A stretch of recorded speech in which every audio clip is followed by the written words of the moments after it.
आज आपल्या पुसदला आपल्या दुकानाच्या बाजूला हे किती मोठा टोंगळ्याच्या वर पूर आलेला आहे।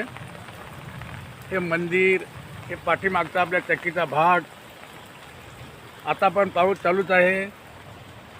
हे पाठीमागचा इलाका हे पूर्ण फुल भरून गेलेत। हे अशी कोणतीच जागा नाही ज्याच्यामध्ये पाऊस नाही येण्यासाठी। टोंगळ्याच्या वर पाऊस भर झालेला आहे। एवढा भयानक पाऊस पहिल्या वेळेस झालेला आहे।